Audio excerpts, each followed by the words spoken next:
Hi ನಮಸ್ಕಾರ. ನಾನು Sheela kitchen Kannada vlogs YouTube ಚಾನಲ್ಗೆ ಎಲ್ರಿಗೂ ಸ್ವಾಗತ. ಎಲ್ಲರೂ ಚೆನ್ನಾಗಿದ್ದೀರಿ ಅಂತ ಭಾವಿಸ್ತಾ ನಾನು ಚೆನ್ನಾಗಿದ್ದೀನಿ ಅಂತ ಹೇಳ್ತಾ ಇವತ್ತಿನ ನನ್ನ ಡೈಲಿ ವ್ಲಾಗ್ನ ಶುರು ಮಾಡ್ತಾಯಿದ್ದೀನಿ. ಬೆಳಗಿನ ಮನೆ ಕೆಲಸ ಎಲ್ಲ ಮುಗಿಸ್ಕೊಂಡ್ಬಿಟ್ಟು ನಾನೀಗ ಬ್ರೇಕ್ಫಾಸ್ಟಿಗೆ ಬೆಂಡೆಕಾಯಿ ಪಲ್ಯ ಹಾಗೆ ಹಣ್ಣುಮೆಣ್ಸಿನ್ಕಾಯಿಂದ ಚಟ್ನಿ ಮಾಡಿ ಅದನ್ನು ಈರುಳ್ಳಿ ಒಗ್ಗರಣೆ ಕೊಡ್ತೀನಿ. ಅದು ಬಹಳ ರುಚಿಯಾಗಿರುತ್ತೆ. ಇವತ್ತು ಅದು ಹಣ್ಣುಮೆಣ್ಸಿನ್ಕಾಯಿ ಹುರಿದು ಅದನ್ನು ಒಗ್ಗರಣೆ ಕೊಡೋದ್ರ ಜೊತೆಗೆ ಹಸಿ ಕೊಬ್ಬರಿ ಹಬ್ಬಗಳಿಗೆ ಮಾಡಿದ್ದು ತೆಂಗಿನಕಾಯಿ ಒಡೆದಿದ್ದು ದೇವರಿಗೆ ಇತ್ತು. ಹಸಿ ಕೊಬ್ಬರಿನ ಆ ಪಲ್ಯದ ಮೇಲೆ ಹಾಕಿದರೆ ಇನ್ನೂ ಚೆನ್ನಾಗಿ ಆಗಬಹುದು ಅಂತ ಇವತ್ತು ನಂದು ಓನ್ ರೆಸಿಪಿನ ನಾನು ಮಾಡ್ತಾಯಿದ್ದೀನಿ. ಬೆಂಡೆಕಾಯಿನ ಹೆಚ್ಕೊಳೋದಕ್ಕಿಂತ ಮುಂಚೆ ನೀಟಾಗಿ ತೊಳ್ಕೊಂಡು ಇಟ್ಕೊಂಡಿರ್ತೀವಲ್ಲ, ಒಂದು ಕಾಟನ್ ಬಟ್ಟೆಯಿಂದ ಬೆಂಡೆಕಾಯಿನ ಬೇಷಾಗಿ ಒರೆಸ್ಕೋಬೇಕು. ಅಂದರೆ ನೀರಿನಂಶ ಇಲ್ದಂಗೆ ಹೆಚ್ಚಬೇಕು. ಹೆಚ್ಚುವಾಗ ಅದನ್ನ ನೀಟಾಗಿ ಒರೆಸ್ಕೊಂಡು ಹೆಚ್ಚಿದರೆ ಒಂಚೂರು ಲೋಳೆ ಬರಲ್ಲ ಬೆಂಡೆಕಾಯಲ್ಲಿ. ಈ ಟಿಪ್ಸ್ನ ನಾನು ಹಿಂದಿನ ವೀಡಿಯೋದಲ್ಲಿ ಹೇಳಿದ್ದೀನಿ ಅನಿಸುತ್ತೆ, ಮತ್ತೆ ರಿಪೀಟ್ ಮಾಡ್ತಾಯಿದ್ದೀನಿ. ಯಾಕಂದರೆ ಬೆಂಡೆಕಾಯಿ ಹೆಚ್ಚುವಾಗೆಲ್ಲ ನನಗೆ ನೆನಪಾಗುತ್ತೆ. ಈ ಟಿಪ್ಸ್ ಗೊತ್ತಿರುತ್ತೆ, ನಾನು ತಿಳಿದಿರೋದು ನಾನು ಹೇಳಬೇಕು ಅಂತ. ಈ ರೀತಿ ನಾನು ಮುಂಚೆ ತೊಳೆದಿಟ್ಕೊಂಡು ಒಂದು ಕಾಟನ್ ಬಟ್ಟೆ ತೊಗೊಂಡು ಒರೆಸ್ಕೊಂಡು ಸ್ವಲ್ಪ ಸಣ್ಣದಾಗೆ ಕಟ್ ಮಾಡ್ಕೊತೀನಿ. ಪಲ್ಯ ಮಾಡುವಾಗ ದೊಡ್ಡದಾಗಿ ಕಟ್ ಮಾಡೋದು ಚಟ್ನಿ ಮಾಡುವಾಗ. ಬೆಂಡೆಕಾಯಿ ಚಟ್ನಿ ಮಾಡ್ತಿರಲ್ಲ ನೀವೆಲ್ಲ, ನಾನಂತೂ ಬೆಂಡೆಕಾಯಿ ಚಟ್ನಿ ಮಾಡ್ತೀನಿ, ಅದು ನನಗೆ ಕೂಡ ಇಷ್ಟ. ಬಿಸಿ ಬಿಸಿ ಜೋಳದ ರೊಟ್ಟಿ ಜೊತೆಗೆ ಬೆಂಡೆಕಾಯಿ ಚಟ್ನಿ, ತುಪ್ಪ, ರೊಟ್ಟಿ ತಿಂದುಬಿಡಬೇಕು, ಭಾಳ ರುಚಿ. ಈ ಬೆಂಡೆಕಾಯಿನ ಚಿಕ್ಕದಾಗಿ ಕಟ್ ಮಾಡಿ ಇಟ್ಕೊಂಡು ಇದ್ರ ಜೊತೆಗೆ ಈರುಳ್ಳಿ ಮತ್ತು ಮೆಣಸಿನ್ಕಾಯಿ, ಟೊಮೊಟೊ ಹಾಕಿ ಪಲ್ಯ ಒಗ್ಗರಣೆಗೆ ಹಾಕ್ಕೊಳ್ತೀನಿ. ಮತ್ತು ಸ್ವಲ್ಪ ಶೇಂಗಾ ಪುಡಿನ ತರಿಯಾಗಿ ಹುರ್ಕೊಂಬಿಟ್ಟು ಅದನ್ನು ಕೂಡ ಈ ಪಲ್ಯಕ್ಕೆ ಸೇರಿಸ್ತೀನಿ. ಸ್ವಲ್ಪ ಗುರಳ್ ಪುಡಿನೂ ಹಾಕ್ತೀನಿ. ಹಾಗೆ ಒಂದಿಷ್ಟು ಕೊತ್ತಂಬರಿ, ಮನೇಲಿ ಮಾಡಿದ ಮಸಾಲ ಪುಡಿ ಮತ್ತು ಉಪ್ಪು ಈ ರೀತಿ ಎಲ್ಲ ಸೇರಿಸಿ ಬೆಂಡೆಕಾಯಿ ಪಲ್ಯ ಮಾಡ್ತೀನಿ. ಆಲ್ಮೋಸ್ಟ್ ಎಲ್ಲರೂ ಇದೇ ರೀತಿ ಮಾಡ್ತೀರಾ ಅಥವಾ ಬೇರೆ ಬೇರೆ ರೀತಿ ಮಾಡ್ತೀರಾ ಅಂತ ಅಂದ್ಕೊಂಡಿದ್ದೀನಿ ನಾನು. ಇನ್ನೊಂದು ರೀತಿಲಿ ಕೂಡ ಮಾಡಬಹುದು. ಹೇಗೆಂದರೆ ಟೊಮೊಟೊ ಹಣ್ಣನ್ನು, ಈರುಳ್ಳಿನ ಸಮ ಪ್ರಮಾಣದಲ್ಲಿ ದೊಡ್ಡದಾಗಿ ಕಟ್ ಮಾಡ್ಕೋಬೇಕು. ಕಟ್ ಮಾಡಿಕೊಂಡು ಅದನ್ನು ಸ್ವಲ್ಪ ಫ್ರೈ ಮಾಡಿಕೊಂಡು ಮಿಕ್ಸಿಗೆ ಪೂರ್ತಿ ರುಬ್ಕೊಂಡ್ಬಿಡಬೇಕು. ನುಣ್ಣಗೆ ರುಬ್ಕೊಂಡು ಎಣ್ಣೆಯಲ್ಲಿ ಒಗ್ಗರಣೆಗೆ ಡೈರೆಕ್ಟಾಗಿ ಅದನ್ನು ಮಿಕ್ಸಿಲೇ ರುಬ್ಕೊಂಡಿರೋದನ್ನ ಸೇರಿಸಿ, ಹುರಿದಿಟ್ಕೊಂಡಿರೋ ಬೆಂಡೆಕಾಯಿನ ಅದೆಲ್ಲ ಹಸಿ ವಾಸನೆ ಹೋದಾದ್ಮೇಲೆ ಅದಕ್ಕೆ ಸೇರಿಸಿ ನಿಮಗೆ ಬೇಕಾದ ಮಸಾಲ ಪದಾರ್ಥ, ಉಪ್ಪು, ಸ್ವಲ್ಪ ಸಕ್ಕರೆ ಈ ರೀತಿಯಾಗಿ ಹಾಕ್ಕೊಂಡು ಲಾಸ್ಟಿಗೆ ಮನೆಯಲ್ಲಿ ಕೆನೆ ಇದ್ದರೆ ಕೆನೆ ಸೇರಿಸಿ, ಇಲ್ಲಿದ್ದರೆ ಕ್ರೀಮ್ ಬರುತ್ತಲ್ಲ ಆ ಕ್ರೀಮ್ ಸೇರಿಸಿದರೆ ಬಹಳ ರುಚಿಯಾಗುತ್ತೆ. ಅದನ್ನು ಪರೋಟ ಅಥವಾ ಚಪಾತಿ ಈ ರೀತಿ ಮಾಡಿಕೊಂಡು ತಿನ್ನಬೇಕು. ಆ ರೀತಿ ಅದಕ್ಕೆ ಕಾಂಬಿನೇಷನ್ನು. ಈಗ ಜೋಳದ ರೊಟ್ಟಿಗೆ ಈಗ ನಾನು ಮುಂಚೆ ಹೇಳಿದ್ನಲ್ಲ ಬೆಂಡೆಕಾಯಿ ಪಲ್ಯ ಅಂದರೆ ಮೆಣಸಿನ್ಕಾಯಿ, ಈರುಳ್ಳಿ, ಟೊಮೊಟೊ ಹಣ್ಣು ಒಗ್ಗರಣೆಗೆ ಹಾಕಿ ಗುರಳ್ ಪುಡಿ, ಸಪ್ಪೆ ಶೇಂಗಾ ಪುಡಿ, ಕೊತ್ತಂಬರಿ ಸೊಪ್ಪು ಈ ರೀತಿ ಹಾಕಿ ಮಾಡೋದು ರೊಟ್ಟಿ ಕಾಂಬಿನೇಷನ್ ಚೆನ್ನಾಗಿರುತ್ತೆ. ಹೀಗೆ ಮಕ್ಕಳು ಯಾವ್ಯಾವ ರೀತಿ ಕೇಳ್ತಾರೋ ಆ ರೀತಿ ಮಾಡ್ಕೊಳ್ತಾ ಇರ್ತೀವಿ. ಈಗ ಬೆಂಡೆಕಾಯಿ ಹುರಿಯುವಾಗ ನಾನೊಂಚೂರು ನಿಂಬೆ ರಸ ಹಿಂಡಿದೆ. ನಿಂಬೆ ರಸ ಹಿಂಡೋದ್ರಿಂದ ಲೋಳೆ ಬೇಗ ಬಿಟ್ಕೊಳ್ಳುತ್ತೆ. ಈ ಟಿಪ್ಸ್ ಕೂಡ ನಾನು ಹೇಳಿಲ್ಲ ಅನಿಸುತ್ತೆ. ನೋಡಿ, ನೀವು ನೋಡ್ತಾ ಇದ್ದರೆ ಈ ಟಿಪ್ಸ್ನ ಫಾಲೋ ಮಾಡಿ. ಒಂದು 2 ಹನಿ ನಿಂಬೆಹಣ್ಣು ಹಿಂಡ್ಬಿಟ್ರೆ ಸಾಕು, ಹುರಿಯುವಾಗ ಬೇಗ ಲೋಳೆ ಬಿಟ್ಕೊಂಡ್ಬಿಡುತ್ತೆ. ಹೀಗೆ ಬೆಂಡೆಕಾಯಿ ಹುರಿತಾ ಇದ್ದೀನಿ. ಬೆಂಡೆಕಾಯಿ ಹುರಿತಾ ಮತ್ತು ಹಣ್ಣುಮೆಣ್ಸಿನ್ಕಾಯಿನೂ ಕೂಡ ತೊಳೆದು ಇಟ್ಕೊಂಡಿದ್ದೀನಿ. ಹಾಗೆ ಟೊಮೊಟೊ ಹಣ್ಣು ಕೂಡ ತೊಳೆದಿದ್ದೀನಿ. ಹಣ್ಣುಮೆಣ್ಸಿನ್ಕಾಯಿನ ಸ್ವಲ್ಪ ಎಣ್ಣೆ ಹಾಕಿ ಚೆನ್ನಾಗಿ ಹುರ್ಕೋಬೇಕು. ಸ್ವಲ್ಪ ಖಾರ ಇದ್ದಾವೆ ಇವು, ಆದ್ರೂ ಸ್ವಲ್ಪ ಖಾರ ತಿನ್ನಬೇಕು ಅಂದರೆ ನನಗೆ ಇಷ್ಟ. ನಮ್ಮ ಮನೆಯವರಿಗೆ ಖಾರ ಕಡಿಮೆ ತಿನ್ನೋದು, ಅದಕ್ಕಾಗಿ ಇದನ್ನು ನನಗಂತಲೇ ಮಾಡ್ಕೊಳ್ತಾ ಇದ್ದೀನಿ ನಾನು. ಅದಕ್ಕೆ ಟೊಮೊಟೊ ಹಣ್ಣು, ಈರುಳ್ಳಿ ಸ್ವಲ್ಪ ಜಾಸ್ತಿ ಹಾಕಿ ಒಗ್ಗರಣೆ ಹಾಕ್ಕೋಬೇಕು ಹಣ್ಣುಮೆಣ್ಸಿನ್ಕಾಯಿ ಪಲ್ಯಕ್ಕೆ. ಅದಂತೂ ಬಹಳ ರುಚಿಯಾಗುತ್ತೆ. ಅದನ್ನು ಹಣ್ಣುಮೆಣ್ಸಿನ್ಕಾಯಿನ ಮುಂಚೆ ಹುರಿದು ತೆಗೆದಿಟ್ಕೊಂಡ್ಬಿಡ್ಬೇಕು. ತೆಗೆದಿಟ್ಕೊಂಡು ಅದು ತಣ್ಣಗಾಗೋ ಅಷ್ಟರಲ್ಲಿ ಈರುಳ್ಳಿ ಮೆಣಸಿನ್ಕಾಯಿ ಹೆಚ್ಕೋಬೇಕು. ಈರುಳ್ಳಿ ಮೆಣಸಿನ್ಕಾಯಿ ಹೆಚ್ಕೊಂಡು ಹಣ್ಣುಮೆಣ್ಸಿನ್ಕಾಯಿ ಜೊತೆಗೆ ಸ್ವಲ್ಪ ಬೆಳ್ಳುಳ್ಳಿ ಹಾಕಿ ಮಿಕ್ಸಿ ಮಾಡ್ಕೋಬೇಕು ತರಿಯಾಗಿ. ಬೆಳ್ಳುಳ್ಳಿ, ಸ್ವಲ್ಪ ಉಪ್ಪು ಹಾಕಿ ಅದು ತರಿಯಾಗಿ ಎಲ್ಲ ಮಿಕ್ಸಿ ಮಾಡಿಟ್ಕೊಂಡ್ಮೇಲೆ ಈರುಳ್ಳಿ ಟೊಮೊಟೊನ ಒಗ್ಗರಣೆಗೆ ಹಾಕ್ಕೊಂಡು ಹಣ್ಣುಮೆಣ್ಸಿನ್ಕಾಯಿ ಚಟ್ನಿ ರುಬ್ಬಿಟ್ಕೊಂಡಿರ್ತೀವಲ್ಲ ತರಿಯಾಗಿ ಅದನ್ನು ಅದಕ್ಕೆ ಸೇರಿಸ್ಕೋಬೇಕು. ಸೇರಿಸ್ಕೊಂಡು ಅದಕ್ಕೆ ಸ್ವಲ್ಪ ಉಪ್ಪು ಮತ್ತು ಬೆಲ್ಲ, ಹುಣಸೆ ರಸ ಮತ್ತು ಮನೇಲಿ ಮಾಡಿರ್ತಕ್ಕಂಥ ಮಸಾಲ ಪೌಡ್ರು ಮತ್ತು ಅರಿಶಿಣ ಪೌಡ್ರ್ ಇಷ್ಟೇ ಹಾಕೋದು ನಾನು ಅದಕ್ಕೆ ಸೇರಿಸಿ. ಬೆಲ್ಲ ಅಂತೂ ಕಂಪಲ್ಸರಿ ಹಾಕಬೇಕು. ಹಣ್ಣುಮೆಣ್ಸಿನ್ಕಾಯಿ ಸ್ವಲ್ಪ ಖಾರ ಇರುತ್ತಲ್ಲ, ಬೆಲ್ಲ ಹಾಕಿದರೆ ರುಚಿಯಾಗುತ್ತೆ. ಟೊಮೊಟೊ ಹಣ್ಣು ಹಾಕಿರ್ತೀವಿ, ಆದರೂ ಸ್ವಲ್ಪ ಹುಣಸೆ ರಸ ಹಾಕಬೇಕು, ಬಹಳ ರುಚಿಯಾಗುತ್ತೆ. ಮತ್ತು ಸ್ವಲ್ಪ ಪುಟಾಣಿ ಪೌಡ್ರು, ಸಪ್ಪೆ ಪುಟಾಣಿ ಪೌಡ್ರು ಸೇರಿಸ್ಬೇಕು. ಹಾಗೆ ಶೇಂಗಾ ಪುಡಿ, ಸಪ್ಪೆ ಶೇಂಗಾ ಪುಡಿ ಅಂದರೆ ಶೇಂಗಾ ಹುರಿದು ಸ್ವಲ್ಪ ತರಿಯಾಗಿ ಪೌಡ್ರ್ ಮಾಡಿ ಇಟ್ಕೊಂಡಿರ್ತೀನಿ ನಾನು, ಈ ರೀತಿ ಪಲ್ಯಗಳು ಮಾಡಿದಾಗ ಹಾಕೋಕ್ಕೆ ಇರಲಿ ಅಂತ. ಅದನ್ನೊಂದು ಸ್ವಲ್ಪ ಗುರಳ್ ಪುಡಿ ಇದಿಷ್ಟು ಕೊನೆಗೆ ಸೇರಿಸ್ಬೇಕು. ಪಲ್ಯ ಮುಗೀತು ಬಿಡು ಇನ್ನು ಅನ್ನೋ ಅಷ್ಟರಲ್ಲಿ ಅವಾಗ ಸೇರಿಸಿ ಆ ರೀತಿ ಹಣ್ಣುಮೆಣ್ಸಿನ್ಕಾಯಿ ಖಾರ ಪಲ್ಯನ ಮಾಡಬೇಕು. ಸ್ವಲ್ಪ ಈರುಳ್ಳಿ ಮುಂದಾಗಿ ಮಾಡಬೇಕು, ಭಾಳ ರುಚಿಯಾಗುತ್ತೆ. ಇದನ್ನು ನಮ್ಮ ಮನೆಯವ್ರ ತಂಗಿ, ನಮ್ಮ ಮನೆಯವ್ರಿಗೆ 3 ತಂಗಿಯರು, ಅದ್ರಾಗೆ ಅವರ ದೊಡ್ಡ ತಂಗಿ ಇಲ್ಲೇ ನಮ್ಮೂರಲ್ಲೇ ಇದ್ದಾರೆ ಅವರು. ಅವರಂತೂ ಭಾಳ ರುಚಿಯಾಗಿ ಮಾಡ್ತಾರೆ ಅದನ್ನು. ಅದು ಎಕ್ಸ್ಟ್ರೀಮ್ ಇರುತ್ತೆ ಅವ್ರ ಕೈಯಲ್ಲಿ, ಅದು ಭಾಳ ರುಚಿ. ಅವ್ರ ಮನೇಲಿ ನಾನು ಹೋದಾಗೆಲ್ಲ ಅದು ಇದ್ದೇ ಇರುತ್ತೆ ಅವ್ರ ಮನೇಲಿ. ಅಂದರೆ ನಮ್ಮ ನಮ್ಮ ಆಂಟಿ ಗಂಡ ಅಂದರೆ ನಮ್ಮ ಚಿಕ್ಕಪ್ಪರಿಗೆ ಅದು ತುಂಬ ಇಷ್ಟ. ಅವ್ರ ಮನೇಲಿ ಯಾವಾಗಲೂ ಆ ಪಲ್ಯ ಇದ್ದೇ ಇರುತ್ತೆ. ನಾವಂತೂ ಯಾವಾಗಲೂ ಅವ್ರ ಮನೆಗೆ ಹೋದಾಗ ಫಸ್ಟ್ ಅದನ್ನೇ ಊಟ ಮಾಡೋದು. ಇದು ಬಹಳ ರುಚಿ, ಅವ್ರ ಕೈಯಲ್ಲಿ ಬಹಳ ರುಚಿಯಾಗುತ್ತೆ. ನಾನು ಅದನ್ನು ಎಷ್ಟು ಬಾರಿ ಅವ್ರ ಹತ್ರ ಕೇಳ್ಕೊಂಡು ಮಾಡಿದ್ದೀನಿ, ಆದರೂ ಅಷ್ಟು ರುಚಿಯಾಗಿ ಬಂದಿಲ್ಲ ಅವರಷ್ಟು. ಅದನ್ನು ಮಾತ್ರ ಭಾಳ ರುಚಿಯಾಗಿ ಮಾಡ್ತಾರೆ. ಇವತ್ತು ಆ ಪಲ್ಯಕ್ಕೆ ನಾನು ಸ್ವಲ್ಪ ಹಸಿ ಕೊಬ್ಬರಿನ ಸೇರಿಸ್ತಾ ಇದ್ದೀನಿ. ದೇವ್ರ ಪೂಜೆಗೆ ಒಡೆದಿಟ್ಟಿರ್ತಕ್ಕಂಥ ಕಾಯಿಗಳು ಜಾಸ್ತಿ ಇದ್ದಾವೆ, ಹಾಗಾಗಿ ಸ್ವಲ್ಪ ಖಾರ ಕಡಿಮೆ ಆಗ್ಬೋದು, ಡಿಫ್ರೆಂಟ್ ಟೇಸ್ಟ್ ಆಗ್ಬೋದು ಅಂತ ಇದು ನಂದು ಓನ್ ರೆಸಿಪಿ. ಅದನ್ನು ನಾನು ಹಸಿ ಕೊಬ್ಬರಿನ ಇದನ್ನು ಮಿಕ್ಸಿ ಮಾಡಿ ಹೋಳನ್ನೆಲ್ಲ ಮಾಡಿಕೊಂಡು ಈ ಪಲ್ಯಕ್ಕೆ ಸೇರಿಸಿದ್ದೀನಿ. ಈಗ ಬೆಂಡೆಕಾಯಿ ಹುರಿತಾನೆ, ಬೆಂಡೆಕಾಯಿ ಪಲ್ಯ ಮಾಡ್ಕೊಳ್ತಾನೆ, ಇದಕ್ಕೆ ಈ ಪಲ್ಯಕ್ಕೆ ಹೆಚ್ಕೊಳ್ತಾ ಇದ್ದೀನಿ. ಈ ರೀತಿ ಇದೆ ಇವತ್ತು. ಇದಕ್ಕೆ ನಾನು ಸ್ವಲ್ಪ ಜೋಳದ ರೊಟ್ಟಿನೂ ಮಾಡ್ತಾಯಿದ್ದೀನಿ. ಜೋಳದ ರೊಟ್ಟಿನೇ ಬ್ರೇಕ್ಫಾಸ್ಟ್ ಜಾಸ್ತಿ ನಮ್ಮ ಮನೇಲಿ, ಯಾಕಂದರೆ ಮಕ್ಕಳಿದ್ರೆ ಏನಾದರೂ ಬ್ರೇಕ್ಫಾಸ್ಟ್ ಮಾಡ್ತೀನಿ. ನಮ್ಮ ಮನೆಯವರಿಗೆ ಜೋಳದ ರೊಟ್ಟಿ ಅಂದರೆ ತುಂಬಾ ಇಷ್ಟ, ಹಾಗೆ ನನಗೂ ಕೂಡ. ಹಾಗಾಗಿ ನಾನು ಯಾವಾಗಲೂ ಜೋಳದ ರೊಟ್ಟಿ, ಮುದ್ದೆ, ಚಪಾತಿ ಈ ರೀತಿಯಾಗಿ ನಮ್ಮ ಮನೆಯಲ್ಲಿ ಡೈಲಿ ಊಟಕ್ಕೆ. ದೋಸೆ, ಇಡ್ಲಿ, ಪಡ್ಡು ಈ ರೀತಿ ಮಾಡ್ತಾ ಇರ್ತೀನಿ. ಮಕ್ಕಳೆಲ್ಲ ಬಂದಾಗ ನಾವು ಮಾಡ್ಕೊಳ್ತೀವಿ ಕಡಿಮೆ. ಯಾವಾಗಲೂ ಆರೋಗ್ಯ ಭರಿತವಾಗಿರ್ತಕ್ಕಂಥ ಊಟ ಅನ್ನೋದಕ್ಕಿಂತ ಅಭ್ಯಾಸ ಅದು. ನಮ್ಮ ಊರುಗಳ ನಮ್ಮ ಕಲ್ಚರ್ಗಳು ಯಾವ ರೀತಿ ನಾವು ತಿಂದ್ಕೊಂಡು ಉಣ್ಕೊಂಡು ಬೆಳೆದು ಬಂದಿರ್ತೀವೋ ಆ ರೀತಿ ನಮ್ಮ ಮನೆ ಊಟ ಪದ್ಧತಿ ಇರುತ್ತೆ. ಸಪ್ಪೆ ಶೇಂಗಾ ಪುಡಿ ಅಂತ ಹೇಳಿದ್ನಲ್ಲ, ಆ ಪುಡಿ ಮಾಡ್ಕೊಳ್ಳೋದಕ್ಕಂತಲೇ ಸ್ವಲ್ಪ ನಾನು ಶೇಂಗಾ ಬೀಜನ ಇಲ್ಲಿ ಹುರಿದಿಟ್ಕೊಂಡಿದ್ದೀನಿ. ಈಗ ಬೆಂಡೆಕಾಯಿ ಪಲ್ಯ ಮಾಡಿ ಅದನ್ನು ಒಂದು ಬಟ್ಲಿಗೆ ತೆಗೆದಿಟ್ಕೊಂಡು ಅದೇ ಕಡಾಯಲ್ಲಿ ನಾನು ಈಗ ಹಣ್ಣುಮೆಣ್ಸಿನ್ಕಾಯಿ ಪಲ್ಯ ಅಂತ ಹೇಳಿದ್ನಲ್ಲ ಅದನ್ನು ಮಾಡೋಕ್ಕೆ ಒಗ್ಗರಣೆಗೆ ರೆಡಿ ಮಾಡ್ಕೊಳ್ತಾ ಇದ್ದೀನಿ. ಈ ರೀತಿ ಇದೆ ಇವತ್ತಿನ ನನ್ನ ವ್ಲಾಗು. ಹಾಗೆ ಇವತ್ತು 1-2 ವಿಷಯಗಳನ್ನ ಹೇಳ್ಕೋಬೇಕು ಅಂತ ಅನ್ನಿಸ್ತಾ ಇದೆ. ಆಲ್ಮೋಸ್ಟ್ ಈ ವಿಷಯಗಳು ಇತ್ತೀಚೆಗೆ ಎಲ್ರಿಗೂ ಗೊತ್ತಿರುತ್ತೆ, ಬಟ್ ನನಗೆ ತಿಳಿದಿರೋ ಸ್ವಲ್ಪ ಕೆಲವೊಂದು ಪಾಯಿಂಟ್ಸ್ಗಳನ್ನ ನಾನು ಹೇಳ್ಕೋಬೇಕು ಅಂತ ತುಂಬ ದಿನಗಳಿಂದ ಅನ್ನಿಸ್ತಾ ಇತ್ತು. ಅದನ್ನು ಇವತ್ತು ಹೇಳ್ತಾ ಇದ್ದೀನಿ.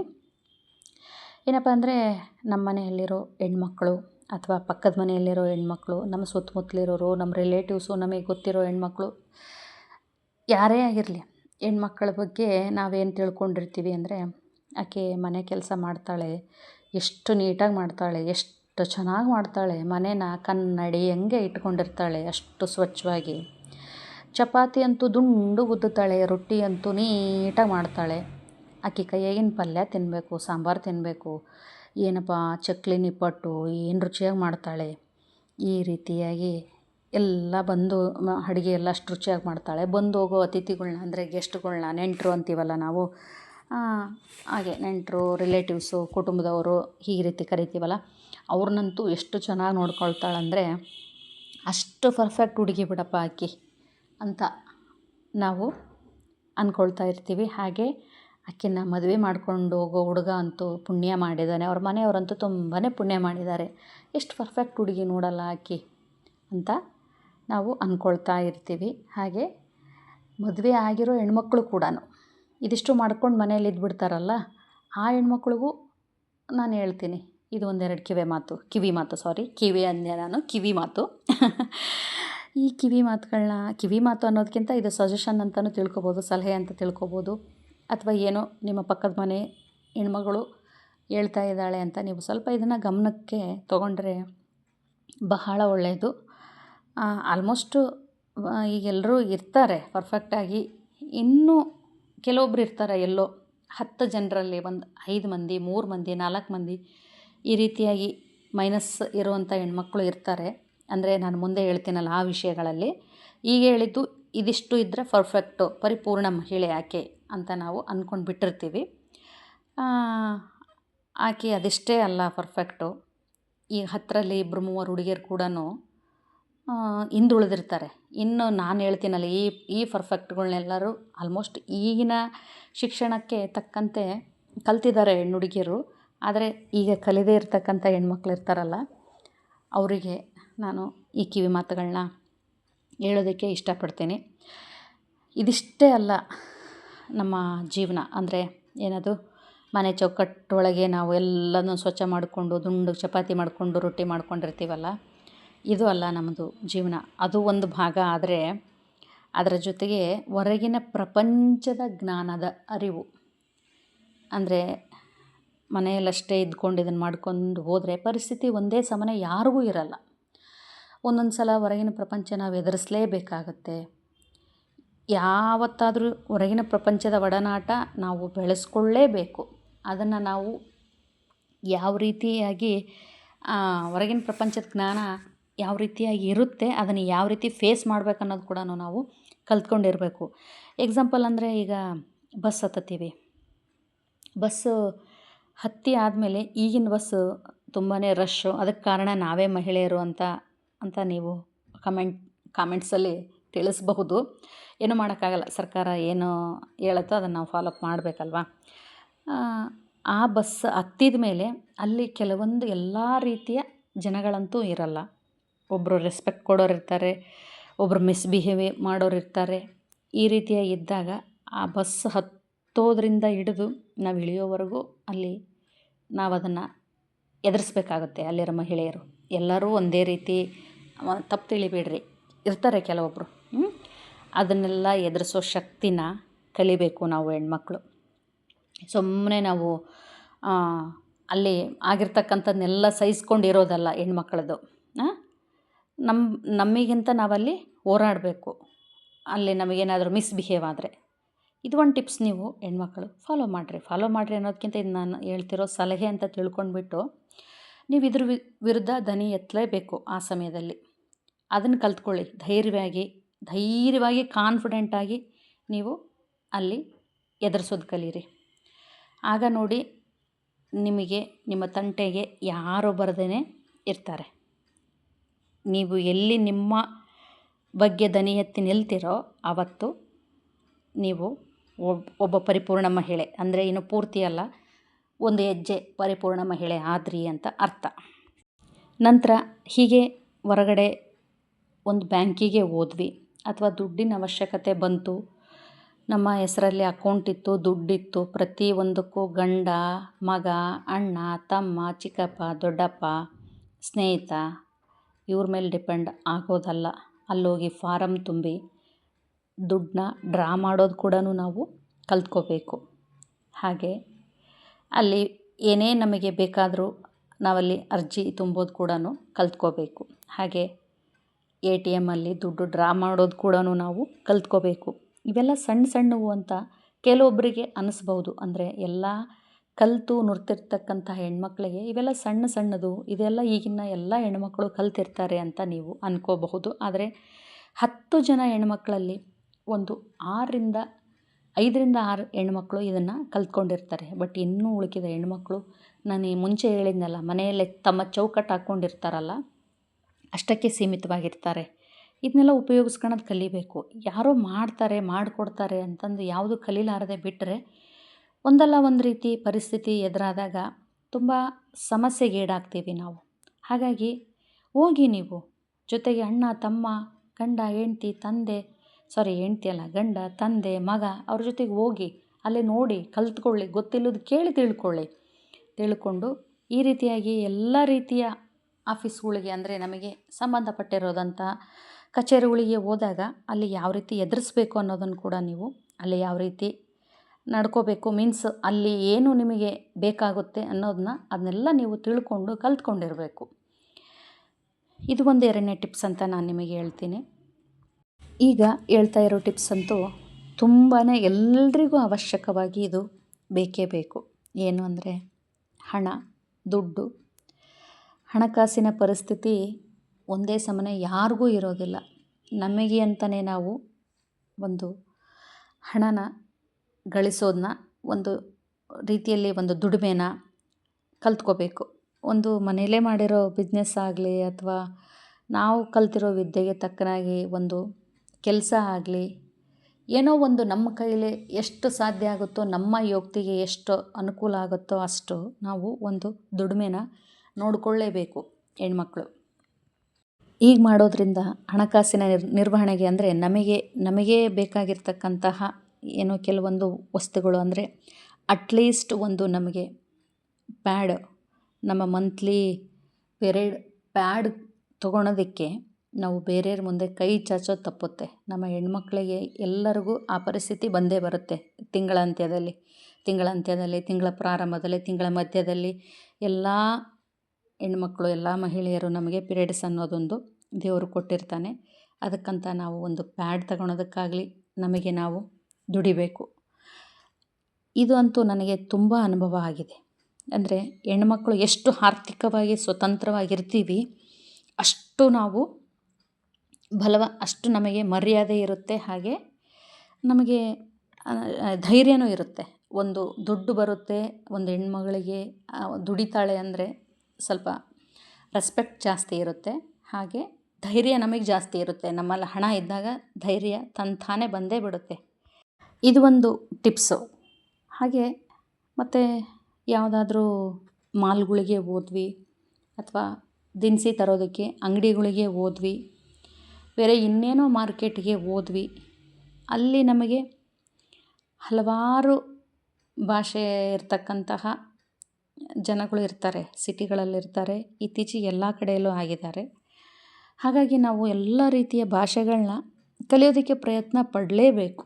ಅಟ್ಲೀಸ್ಟ್ ನಮ್ಮ ಮಾತೃಭಾಷೆ ಬಿಟ್ಟು ನಮ್ಮ ಸಂಬಂಧಪಟ್ಟಿರ್ತಕ್ಕಂಥ ಅಂದರೆ ನಮ್ಮ ದೇಶ ರಾಜ್ಯಕ್ಕೆ ಹತ್ರ ಇರ್ತಕ್ಕಂಥ ಭಾಷೆಗಳನ್ನ, ಇಂಗ್ಲೀಷ್ ಅಥವಾ ಹಿಂದಿ, ಇವೆರಡು ಭಾಷೆಗಳನ್ನ ಅಟ್ಲೀಸ್ಟ್ ನಾವು ಮಾತಾಡೋದನ್ನು ಸ್ವಲ್ಪ ಮಟ್ಟಿಗೆ ಆದ್ರೂ ಮಾತಾಡಿದ್ದು ಅರ್ಥ ಮಾಡ್ಕೊಳ್ಳೋದಾಗಲಿ, ಜೊತೆಗೆ ಅಲ್ಪ ಸ್ವಲ್ಪ ಮಾತಾಡೋದಾಗಲಿ ನಾವು ಕಲ್ತ್ಕೊಳ್ಳೇಬೇಕು. ಈ ರೀತಿ ಹೊರಗೆ ಹೋಗಿರ್ತೀವಿ, ಒಂದು ಊರು ಬಿಟ್ಟು ಊರು ಹೋಗಿರ್ತೀವಿ ಅಂದರೆ ಟ್ರಿಪ್ ಅಂತಲೇ ಹೋಗಿರ್ತೀವಿ, ಅಥವಾ ಯಾರೋ ರಿಲೇಟಿವ್ಸ್ ಮದುವೆಗಂತಲೇ ಹೋಗಿರ್ತೀವಿ, ಇಲ್ಲ ಯಾರೋ ಮತ್ತೊಂದು ಅಂತ ಒಂದು ಊರು ಬಿಟ್ಟು ಊರು ಹೋಗ್ತಾನೆ ಇರ್ತೀವಿ. ಅಲ್ಲಿ ಭಾಷೆಗಳು ಬದಲಾಗಿರ್ತವೆ. ಹಾಗಾಗಿ ಸುಮ್ಮನೆ ಉದ್ದಕ್ಕೆ ಬರೋದಲ್ಲ, ಅಲ್ಲಿ ತಿಳ್ಕೋಬೇಕು. ಅವ್ರ ಜೊತೆ ಭಾಷೆ ನಮಗೆ ಕಲ್ತಿದ್ರೆ ನಾವು ಮಾತಾಡಿ ಅಲ್ಲಿ ಎಲ್ಲ ಅಲ್ಲಿರೋದ್ರ ಬಗ್ಗೆ ನಾವೆಲ್ಲ ತಿಳ್ಕೋಬಹುದು. ಹಾಗೆ ಏನಾದರೂ ನಾವು ತೊಗೊಳಕ್ಕೆ ಇಷ್ಟಪಟ್ಟಾಗ ಅವ್ರು ಹೇಳೋದೊಂದು ನಾವು ಕೇಳೋದೊಂದು ಅನ್ನೋ ರೀತಿಯಾಗಿ ಅಲ್ಲಿ ನಮಗೆ ಆಸೆ ಪಟ್ಟಿದ್ದನ್ನು ತಗೊಳ್ಳೋದಾಗದೆ ಹಾಗೆ ಬಂದುಬಿಡ್ತೀವಿ.